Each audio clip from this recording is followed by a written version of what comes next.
الله وبركاته.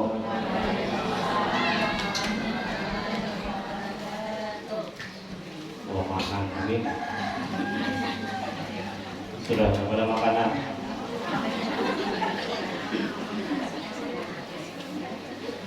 Assalamualaikum warahmatullahi wabarakatuh.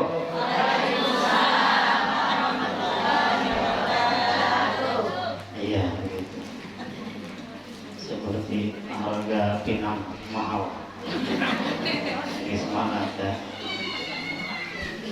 Alhamdulillahilladzi asra bi'abdihi ruhan wa jasadan lamira. أشهد أن لا إله إلا الله وأشهد أن محمدا عبده ورسوله سراجا وقمرا منيرا. قال الله تعالى في القرآن العظيم أعوذ بالله من الشيطان الرجيم بسم الله الرحمن الرحيم ولقد رآه نزلة أخرى عند سدرة المنتهى. صدق الله العظيم. وقال رسول الله صلى الله عليه وسلم أيما امرأة إذا صلت خمسها وصام شهرها وأطاعت زوجها ادخل الجنة بأي باب شئت أو كما قال رسول الله صلى الله عليه وسلم. Pertama-tama yang saya hormati dan saya muliakan Bapak Ustadz Muhammad Wahyudi dan segenap para ustadz yang ada di Farid nomor 3, juga seluruh ustazah dan para guru-guru yang senantiasa hadir pada kesempatan ini. Mudah-mudahan kita sebagai ibu-ibu benar-benar menjadi ibu-ibu. Ibu-ibu yang memberikan rahmat dan kasih sayang kepada keluarga. Ibu-ibu yang menjadi penyelamat di dunia juga kelak di akhirat untuk keluarga, dan ibu-ibu yang diselamatkan oleh Allah Subhanahu wa taala hingga kelak masuk ke dalam surganya Allah Subhanahu wa taala. Amin ya robbal. Mudah-mudahan harga pinang naik. Nah, kalau kencang amin. Para ibu-ibu, marilah kita memuji Allah dengan mengucapkan hamdalah alhamdulillahirabbil alamin. Kemudian kita bersalawat kepada baginda Nabi dengan ucapan Allahumma sholli ala sayyidina Muhammad wa ala ali sayyidina Muhammad.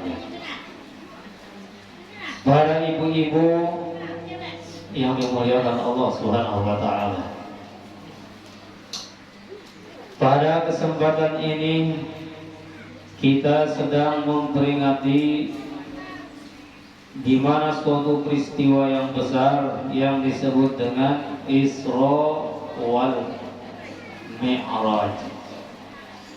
Isra wal Mi'raj. Isra artinya berangkatnya baginda Nabi dari Masjidil Haram ke Masjidil Aqsa.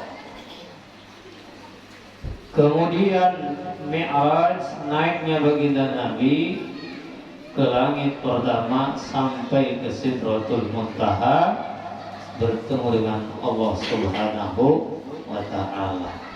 Sekian cerita Isra Mi'raj. Wassalamualaikum warahmatullahi wabarakatuh. Selesai, bacaan. Yaitu Isra Mi'raj, singkat, padat, dan mengecewakan. Jadi kita pada kesempatan ini kumpul di sini untuk mengambil hikmah, hikmah dari peristiwa Isra dan Mi'raj ini. Tiada lain dari setiap hikmah yang kita ambil ini, kita supaya bisa kelak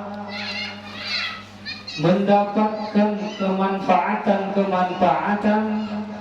dan kelak mendapatkan syafaat baginda Nabi kita, Nabi besar Muhammad sallallahu alaihi wasallam. Kalau saya melihat dari sisi sejarah peristiwa Isra Mi'raj ini, banyak sekali melibatkan perempuan. Dari mulai berangkatnya dari rumah Ummi Hani. Ummi Hani itu perempuan atau laki-laki? Ummi Hani, perempuan atau laki-laki? Perempuan, Bapak Hani ya.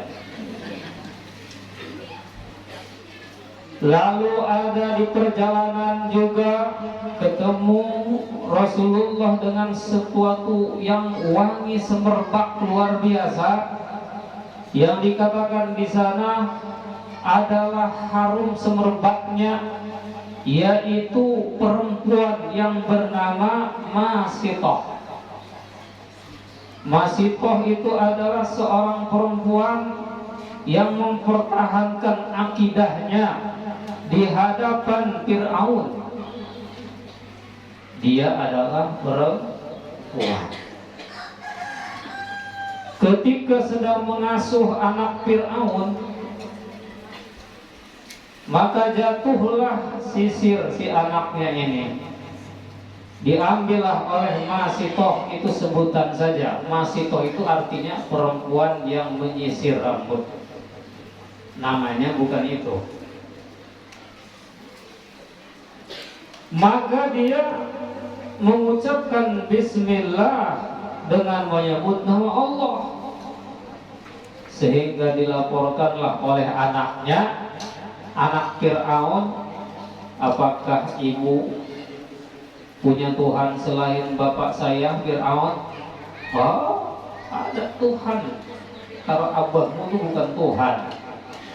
Dilaporkanlah ini Masitoh oleh anak Fir'aun, lalu dihukum, direbus,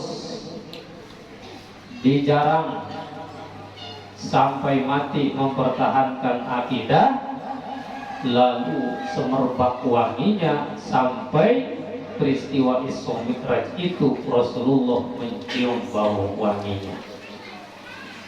Perempuan apa laki-laki Masitoh? Perempuan. Lalu di dalam perjalanan tersebut ada seorang nenek-nenek yang sudah tua.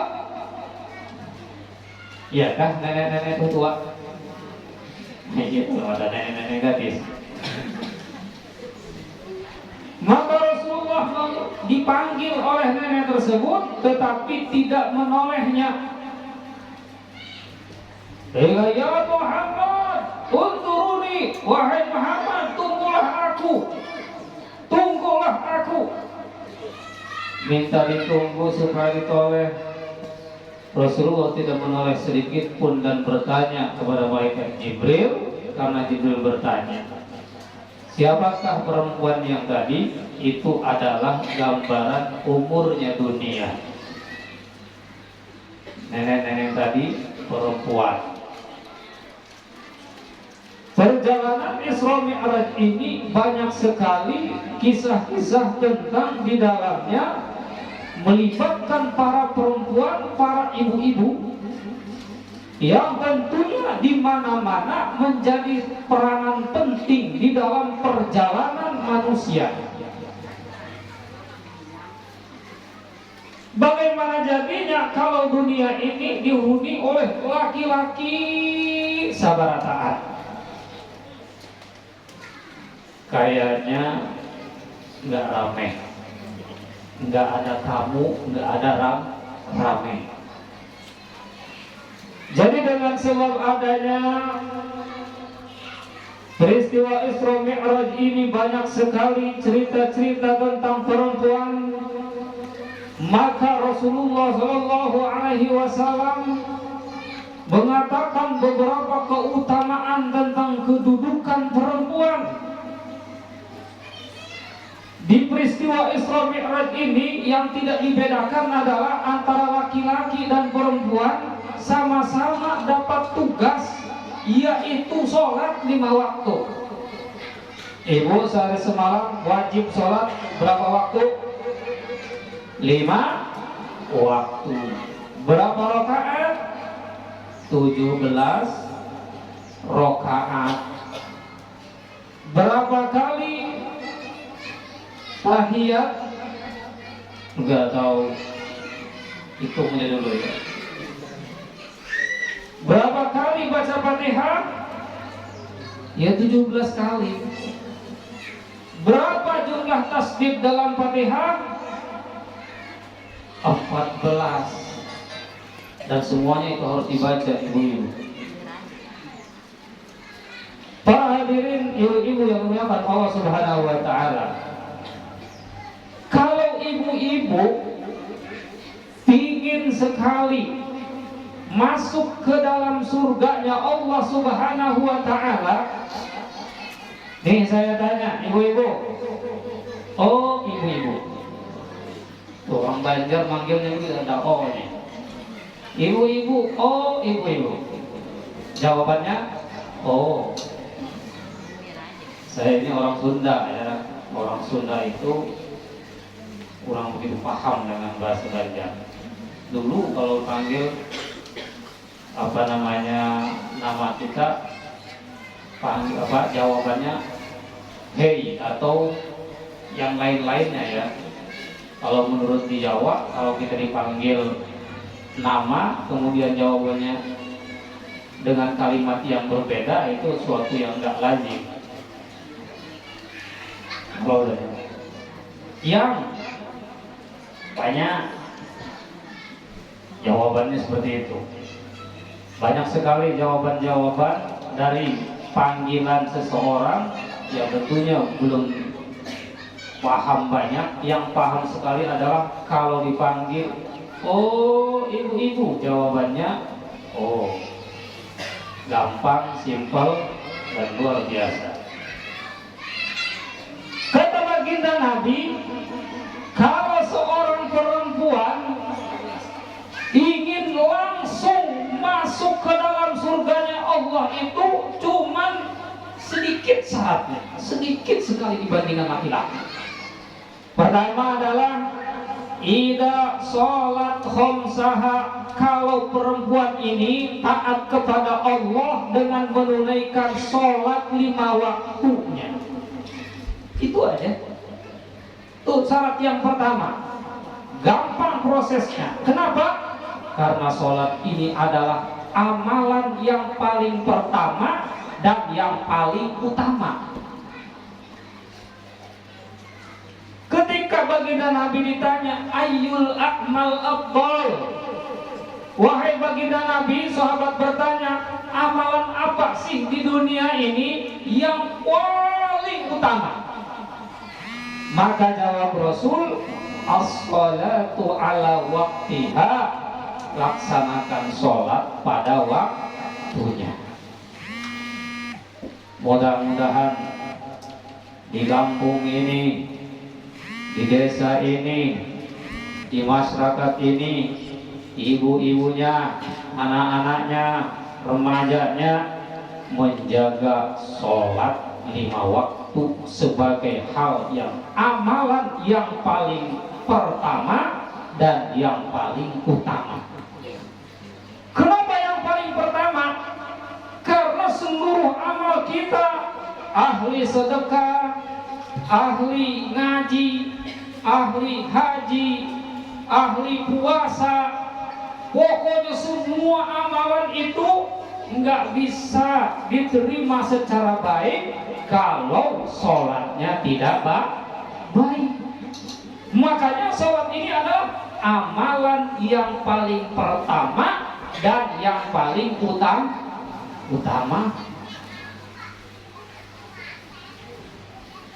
Oh, yang pertama. Dengan sebab itu jaminan baginda Nabi kepada perempuan ini khusus. Idza sholat khamsaha, apabila perempuan mau melaksanakan sholat 5 waktu, Allah akan jamin. Jaminannya gak tanggung-tanggung. Surga itu pintunya ada 8. Terserah kata baginda Nabi, udkhulul jannah, masuklah surga, ke dalam surga dari pintu mana saja. Nih, kita banyak pintu di surau ini, kadang ngaleh mau masuk pintu mana saja. Lewat sana boleh, lewat depan boleh, lewat samping boleh, lewat belakang boleh. Apalagi kalau tingkatan, tingkat 1 boleh, tingkat 2 boleh, tingkat 7, 8 boleh. Nah, ini menunjukkan terserah kepada ibu-ibu mau milih yang mana. Syarat yang pertama, laksanakan sholat pada waktunya. Jadi kalau kita nggak ada alasan sibuk di kebun, sibuk di ladang, sibuk di mana tuh, di laut, para perempuan harus selalu bawa telekung. Apa tuh telekung? Ya, mukena. Paistri seayakan dijual ke negeri Cina. Kalau istri mau berangkatan, jangan lupa bawa mukena. Tuh, ini harus jadi patokan. Paistri seayakan dijual ke negeri Cina. Kalau istri mau berangkatan, jangan lupa bawa mukena. Paham? Tuh, satu kalimat itu harus membekas di hati kita. Ke kebun, kalau harinya nampaknya enggak cepat pulang, bawa mukena. Ke tembilahan, kalau tidak cepat pulang, siapkan bawa mukena. Supaya apa? Kapan saja masuk waktu, kita sudah siap melaksanakan perintah Allah. Ada yang kayak begitu, Bu? Ibu-ibu kalau mau berangkatan bawa mukena? Alhamdulillah, gak ada jawabannya. Ya, dari mulai sekarang kita harus bawa mukena. Kalau ketembilahan mukenanya ada yang disediakan di masjid-masjid tapi tidak sesuai dengan parfum wanginya, nanti lagi sholat ini kepala. Mendingan bawa mukena dari rumah masing-masing. Saya kalau sama istri begitu, kalau di tembilahan nanti nggak sesuai, bawa mukena dari rumah biar bisa puas punya sendiri dibandingkan dengan yang disediakan oleh orang lain, belum tentu sesuai rasanya. Para hadirin, para hadirat, ibu-ibu yang dimuliakan Allah Subhanahu wa taala, Isra dan Mi'raj ini adalah suatu anugerah yang diberikan kepada kita, tidak diberikan kepada umat-umat yang lain, sebagai hadiah bahwa kita ini juga adalah diberi tugas yang sama. Artinya kalau Rasulullah Isra-nya bertemu dengan Allah Subhanahu wa taala, mulai dari Palestina sampai langit pertama ke Sidratul Muntaha, kita juga diberi fasilitas Isra, ibu-ibu. Oh, ibu-ibu, dari bawah ke atas naik, itu namanya Isra. Tuh, dari bawah, dari tanah naik ke surau, itu namanya Isra menurut bahasa. Sholat kita ini disebutkan oleh baginda Nabi, as-salatu mi'rajul mu'minin. Mi'raj gitu naik ya. Adapun sholat itu adalah mi'rajnya orang-orang yang beriman.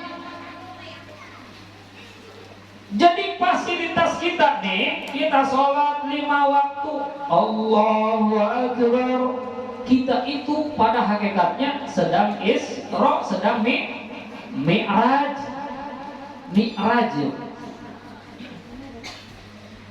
Bagaimana caranya biar sholat kita menjadi Mi'raj kepada Allah, naik kepada Allah, biar punya nilai di sisi Allah?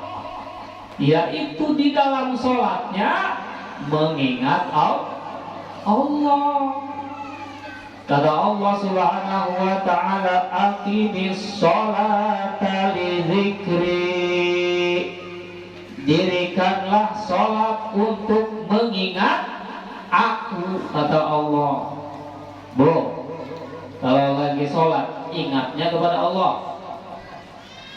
Kata Pak Iya dipadahkan Pak Ai, kami insya Allah ingat sebenarnya. Kalau lagi sholat, apa yang kita katakan? Allahu Akbar. Ingat kepada Allah, apa ingat kepada selain Allah? Kita di luar sholat, ingatannya cuma satu. Ketika udah mulai takbir, ingatannya banyak. Ada yang ingat sama jemuran, ada ingat yang sama apa namanya tuh piring di dapur, ada yang ingat sama basuhan pakaian, ada yang ingat sama pinang, ada yang macam-macam ya. Padahal ketika sebelum sholat itu nggak ingat banyak gitu. Ada yang ingat sama lanjutan sinetron berikutnya. Bagaimana nanti nih? Apa namanya tuh? Apa yang sekarang lagi ramai? Iya, Ikatan Cinta. Waduh, aneh.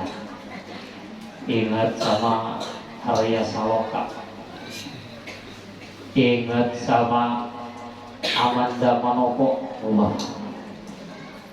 Di sini udah masuk listrik ya? Udah masuk televisi. Masya Allah, alhamdulillah, udah masuk informasi ya. Baik, kita lanjutkan. Jadi tugas kita pada saat sholat itu adalah yang pertama, ingat kepada Allah Subhanahu wa ta'ala. Makanya kalau lagi sebelum sholat itu dipegang hatinya, bacakan di sini, Rabbi a'udzubika min hamazatis syayatin wa a'udzubika Rabbi ayyahdurun. Hafal kok? Hafal gak ada? Jangan didiamkan saya. Kalau saya tanya, jawab. Kalau nggak hafal, bilang.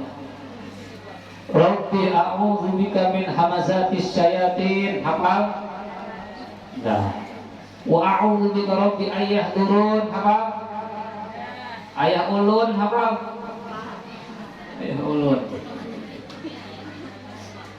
Kalau nggak hafal itu, baca Qul a'udzu birabbin nas. Pegang hatinya sebelah kiri nih. Qul a'udzu birabbin nas, malikin nas, ilahin nas, min syarril waswasil khannas alladzi yuwaswisu fi sudurin nas. Itu namanya si khannas itu. Setan yang mengganggu, mendatangkan segala macam episode-episode aktivitas kita di kebun, sebuah, sampai ke rumput-rumput yang tersembunyi pun ingat. Siapa yang mendatangkan itu? Dia adalah khannas, setan yang yuwaswisu fi sudurin nas, selalu mengganggu di dalam dada manusia. Dan sebab itu baca sebelum sholat, sebelum takbir, Qul a'udzu birabbin nas, malikin nas, supaya kita tenang, tidak ngamuk setan yang ada di dalam. Para ibu-ibu yang dimuliakan Allah Subhanahu wa taala. Kalau kita rajin melaksanakan sholat, melaksanakan sembahyang, Allah akan jamin kehidupan kita akan menjadi tenang, damai, keluarga sakinah, mawadah, warahmah, dan bini-bini. Laki kita, suami ibu-ibu nggak bakalan ngelirik perempuan yang lain. Mau? Masya Allah. Iya, harus jawab gitu, jadi semangat gitu. Mau suaminya ngelirik yang lain? Tadi bilang mau. Jadi di situ letaknya. Kata Allah, dirikanlah sholat untuk mengingat aku. Setiap orang yang mengingat aku, kata Allah, alladzina amanu wa tatma'innu qulubuhum, dia akan menjadi tenang hatinya. Duitnya banyak, kabutnya banyak, emasnya galau, wah ngeliat, pinangnya di mana-mana, tetapi hidupnya resah gelisah. Ini harus dicek sholatnya. Gak mungkin Allah bohong. Allah yang sudah mengatakan di dalam Al-Quran, orang-orang yang mengingat Allah itu di dalam hatinya akan mendapatkan ketenangan, kedamaian, tidak ada percekcokan dengan siapapun. Dia akan dibimbing oleh Allah Subhanahu wa taala dalam hidup yang tenang, damai, dengan tetangga damai, dengan keluarga damai, penuh sakinah, ketenangan, cinta dan kasih sayang akan tumbuh terhadap orang-orang yang abahnya rajin sembahyang, istrinya rajin sembahyang, anak-anaknya rajin sembahyang. Di dunia saja akan diberikan oleh Allah ketenangan menjalani kehidupan. Jadi begitu ternyata ibu-ibu. Kalau kita pengen tenang, jumpai Allah dalam sholat kita. Tuh. Jadi itulah. Yang pertama, orang perempuan nih, nggak ada laki-laki di situ. Perempuan yang konsisten, istiqomah, melaksanakan sholat 5 waktu yang wajib-wajib, apalagi dibarengi dengan yang sunah-sunah, dia akan diberi jaminan oleh Allah masuk surga dari lawang mana aja, dina pantok mana baik. Silahkan mangga, asup kalebet mangga. Kok mangga? Mangga itu silahkan. Buah mangga. Para ibu-ibu yang dimuliakan Allah Subhanahu wa taala. Jadi di dalam salat ini tadi, bahwa salat adalah mi'rajul mukmin, naiknya seorang hamba ke hadirat Allah Subhanahu wa taala kalau salatnya yang ingat kepada Allah. Ibu-ibu, salat dulu apa zikir dulu? Tuh kebiasaan dia kalau ditanya. Ibu-ibu, kalau aktivitas kita sholat dulu apa zikir dulu? Zikir dulu apa sholat dulu? Sholat. Sholat dulu apa zikir dulu? Tuh baru ada jawaban. Nah, berarti makna zikir menurut ibu-ibu adalah wirid. Wirid ya. Subhanallah, subhanallah, subhanallah, subhanallah. Itu setelah sholat atau sebelum sholat? Setelah sholat. Nah, yang disebut dengan sholat dulu apa zikir dulu ini adalah di mana kita sholat, setelah sholat tetap harus berzikir kepada Allah. Maksudnya mengingat Allah. Ibu kalau sholat tertutup nggak auratnya? Tertutup lah. Kalau lagi sholat boleh nggak makan dan minum? Kalau lagi sholat boleh nggak bapandiran? Boleh nggak mandirin orang? Banyak sekali dalam sholat. Dalam sholat pakaiannya harus bersih tanpa ada najis. tempatnya harus bersih tanpa ada najis, pakaiannya harus halal. Dari mana nih bahannya? Dari mana telepon nukarnya duitnya? Maka sholat mengajarkan kepada kita, jangan sampai kita lagi sholat mah yang halal-halal, setelah sholat kita tidak halal lagi. Maksudnya lagi sholat tertutup auratnya, di luar sholat berantakan. Ini kada boleh, kada boleh. Kalau kita sholat mengajarkan bahwa ingat kepada Allah, kenapa di luar sholat kada ingat lagi kepada Allah? Lagi sholat pakaiannya bersih, tidak bernajis, jangan sampai di luar sholat bernajis-najis. Lagi sholat nggak boleh ngomongin diri sendiri, ngomong di luar bacaan sholat, apalagi ngomongin orang lain. Di luar sholat juga harus istiqomah, ingat kepada Allah, zikir kepada Allah. Jangan sampai ketika sholat doang berhenti, setelah selesai sholat kembali lanjutkan ke episode berikutnya. Tidak boleh. Jadi sholat yang benar itu sholat yang sholat setelah itu zikir, zikir setelah itu sholat, sholat setelah itu zikir, zikir setelah itu sholat. Artinya gak pernah dilepaskan ingatannya kepada Allah, tetap kita membawa Allah.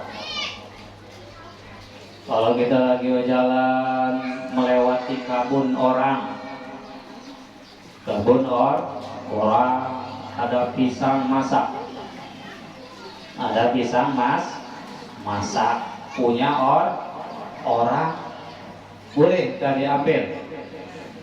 Tidak boleh. Ingat zikir kepada Allah, ingat Allah maha melihat. Kada boleh nyunat,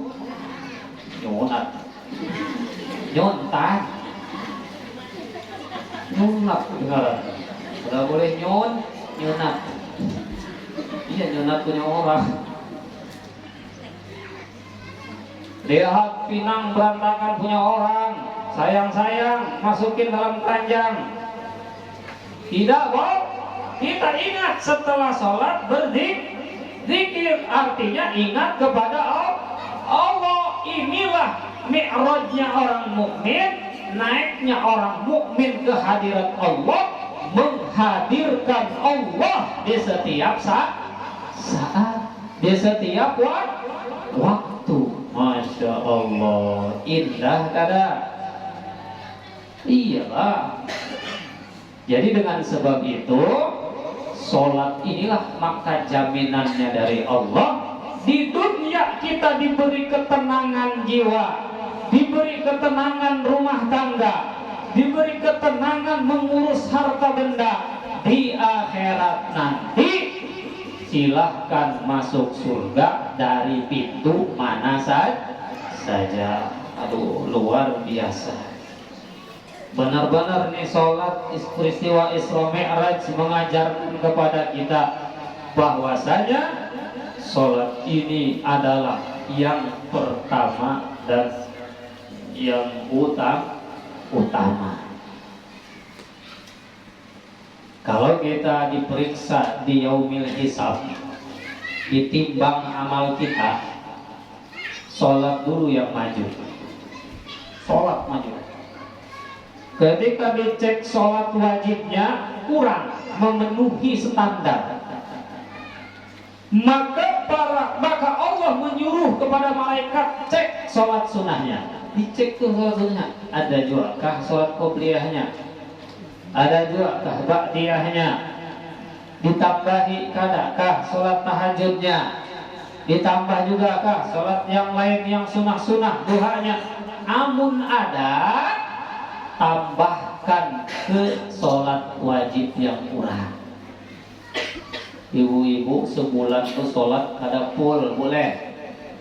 Kada full, kadang-kadang cuma 15 hari sebulan sholatnya. Kalau orang yang teguh iman pendiriannya kepada Allah, sedih bu ya, baru semangat ibadah kepada Allah, datang lagi tamu. Baru mau baca Quran, datang lagi tamu. baru semangat datang lagi tamu. Tetapi itulah kelebihannya perempuan, apabila kekurangan-kekurangan yang diberikan oleh Allah ini digunakan pada saat waktu yang luang, dia memperbanyak ibadah tambahan, yakni yang sunnah-sunnah. Masya Allah. Yang kedua, wa idza shamat syahraha, kalau para perempuan mau puasa yang wajib di bulan puasa. Bentar lagi kita nih masuki bulan puasa, udah gak beli baju bagus? Belum. Ibu-ibu nih, Masya Allah, saya salut ya. Pokoknya ini punya seragam baru nih, Isra Mi'raj punya. Panitia harus baru seragam. Nanti mau puasa bikin lagi seragam, jangan lupa. Lebaran nanti bikin lagi seragam. Gak apa-apa, mantap, luar biasa semangat. Makanya kalau dicari di mana-mana, ibu-ibu adalah manusia yang paling istiqomah. Mudah-mudahan di kampung ini manusianya, ibu-ibunya jadi ibu-ibu yang istiqomah. Kok istiqomah? Gak pernah meninggalkan kegiatan yang sudah biasa. Ini ibu-ibu yasinan kah? Ibu-ibu bakorohan kah? Ibu yasinan. Selain yasinan apa lagi? Habsiat. Selain habsiat, dua. Ya, ibu yasinan seberapa bulan sekali? Seminggu sekali. Segini ramenya. Masya Allah ya. Yasinan, Masya Allah tuh yasinan. Nanti tingkatkan ke tabarokan. Ini tabarok. Tabarakalladzi biyadihil mulku wa huwa ala kulli syai'in qadir. Yasinannya hari apa? Jumat. Hari Kelamin apa? Tabaroknya hari Ahad. Gitu. Nanti Kahfian, surah Kahfi kapan? Jumat subuh ya. Kalau ibu-ibu udah mulai, insya Allah ramai terus. Para ibu-ibu yang dimuliakan Allah Subhanahu wa Ta'ala. Yang kedua adalah kalau dia mau melaksanakan perintah Allah, yang kedua, idza shamat syahraha, mau puasa di bulan puasa yang wajib. Yang ketiga gampang, wa ata'at zaujaha, dan dia taat kepada suaminya. Bagi yang punya suami, ibu-ibu ini punya suami, kok diam saja di depannya? Oh sepale, elah kalau gitu. Jadi ibu-ibu ini belum punya suami, dia belum punya suami juga diam. Nah udah ya. Nah yang punya suami berarti dia sudah punya laki. Ini harus ditaati, gitu doang. Jadi jangan ibu-ibu merasa manusia nomor 2, bukan. Taat kepada suami itu efek sampingnya, berkahnya untuk mengangkat diri kita juga, untuk memuliakan diri kita juga. Bukan untuk merasa, masa laki-laki harus dihormati, ditaati. Kenapa ya? Enggak begitu. Memang perintah Allah Subhanahu wa Ta'ala kepada manusia yang perempuan ini harus taat kepada laki. Taat yang mana? Taat yang juga tidak melanggar daripada larangan-larangan Allah Subhanahu wa Ta'ala. Yang kedua, harus mendukung segala macam aktivitas laki-laki yang membawa manfaat kepada keluarga. Seperti laki-laki mau pergi ngaji, dukung. Laki-laki mau pergi cari nafkah, beri semangat. Laki-laki mau tulak ke masjid, carikan semuanya, gosokkan bajunya, setrikakan sarungnya, siapkan kopiahnya, cucikan sandalnya, kalau hujan kasih payungnya. Semuanya kalau kita sebagai perempuan mau berbuat hal yang terbaik buat suaminya, siap-siap, surga sudah menanti ibu-ibu pada taat. Beda kalau laki-laki, ibu-ibu. Kalau ibu-ibu masuk surga, suami belum tentu. Belum tentu ibu-ibu taat kepada Allah, taat kepada suaminya macam. Suaminya macam durhaka kepada Allah, ibu belum tentu bisa membawa suami. Tapi kalau sebaliknya, nah ini diproses dulu. Ibu-ibu sudah nyantai di alam surga, sudah menikmati berbagai macamnya. Abahnya sedang diproses oleh 3 orang. Ibu-ibu nuntut hak-haknya ketika di dunia yang belum tertunaikan, dituntut oleh ibu-ibu nanti itu suami di akhirat. 1, ngaleh di sini. Suami manyun sedikit aja, emosian dan sebagainya, ibu sakit hati, wah kena tuh. Nanti datang yang kedua, anak-anak. Nuntut bukan kepada ibu nih anak-anak, kepada abahnya. Abahnya yang tidak ngasih pelajaran agama, abahnya yang tidak mendidik. Datang nih anak, baik anak perempuan, anak laki-laki, kasihan abahnya dituntut.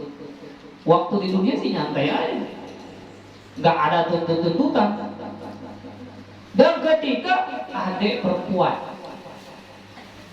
kalau kami sebagai laki-laki punya adik perempuan tidak diarahkan kepada yang benar, tidak dididik agama oleh abang-abangnya, nih laki-laki nih dapat nanti proses juga oleh adik-adik perempuan, saudara-saudara perempuan.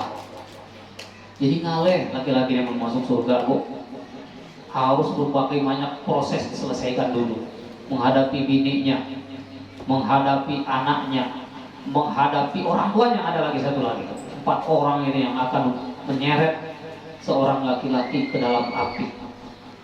Dengan sebab itu kasihanlah kami, ibu-ibu ya, kasihanlah suami ibu tuh, jangan dikasih beban yang berat-berat, supaya sama-sama ibu dan suaminya masuk ke dalam surga Allah, ibu, bapak dan anaknya masuk ke dalam surga Allah, ibu dan orang tuanya masuk ke dalam surga Allah SWT. Gak ada proses apa-apa. Beri kemudahan langkah di alam dunia ini. Kalau seandainya perempuan melaksanakan sholat 5 waktu dengan baik, puasa dengan baik, taat kepada pasangannya dengan baik, pasti kelak di akhirat akan dimasukkan ke dalam surga Allah Subhanahu wa ta'ala. Masuk dari pintu mana saja. Gampang kan? Gampang. Dengan sebab itu ada hal-hal yang harus perlu kita siapkan. Jangan lupa sering mendoakan. Ibu perlah mendoakan keluarga. Kok dia mau? Pernah gitu ya? Itu doa yang paling mudah, ibu dah ya. Ibu-ibu semuanya, doa yang paling mudah untuk keluarga adalah satu kalimat dalam Al-Quran, Rabbana hablana min azwajina wa dhurriyyatina qurrata a'yun waj'alna lil muttaqina imama. Apa? Nih yang kecil nih, apa ya? Belum. Mau dikasih duit? Mau dikasih duit? Rabbana hablana min azwajina wa dzurriyyatina qurrata a'yunin waj'alna lil muttaqina imama. Ibu-ibu ya, depan saya ini ada yang hafal? Di samping saya ini ada yang hafal? Di belakang saya ada yang hafal? Ada? Maju sini.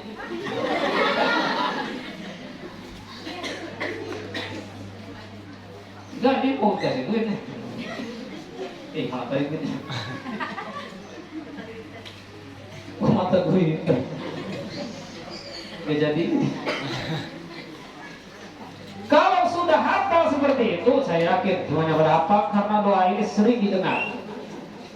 Kalau kita mau punya anak, mau punya suami yang tentunya menjadi sejuk dalam pandangan kita, punya anak yang mudah dididik, punya anak yang mudah diarahkan taat kepada orang tuanya, setiap habis sembahyang lazimkan kita membaca doa ini. Rabbana hab lana min azwajina wa dzurriyyatina qurrata a'yun waj'alna lil muttaqina imama. Biasanya kalau bareng-bareng hafal ya. Coba yuk. Bismillahirrahmanirrahim. Rabbana hab lana min azwajina wa dzurriyyatina qurrata a'yun waj'alna lil muttaqina imama. Apa artinya? Rabbana, duhai Tuhan kami, hab, berikanlah lana kepada kami, min azwajina, dari pasangan-pasangan kami, dari pasangan-pasangan kami, wa dzurriyyatina, dan anak cucu kami. Ada yang punya cucu? Ada yang punya anak? Nah, ini pas sekali.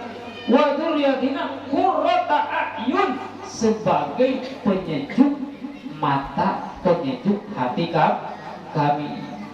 Waj'alna lil muttaqina imama, jadikanlah suami kami orang yang bertakwa, yang memimpin kami dalam rumah tangga ini orang yang takut kepada Allah. Nah, inilah oleh-oleh buat ibu-ibu, dibawa ke rumah setelah habis sembahyang, kita zikir, kita wirid, sertakan doanya kalimat ini, Rabbana hab lana min azwajina wa dzurriyyatina qurrata a'yun waj'alna lil muttaqina imama. Insyaallah apa yang kita inginkan, apa yang kita harapkan dari ketenangan hidup, kemudahan mendidik anak-anak, Allah berikan untuk kita semuanya. Demikian tentunya yang dapat saya sampaikan pada kesempatan ini. Ini saya tawarkan ibu-ibu ya, mau nggak ditawarkan? Nih, ibu-ibu nih mau nggak kalau yang ceramahnya nanti kedepannya adalah perempuan? Mau? Kok ada jawabnya? Ibu-ibu nih kan sekarang biasanya ibu-ibu ngundang ustadz ya. Kapan mau ngundang ustazah? Nanti tinggal kita siapkan anak-anak didik kita yang ada di Pondok Pesantren Ar-Rasyid Simpang 3 ya, kita utus ke kampung ini. Mau? Oh dia mana aja.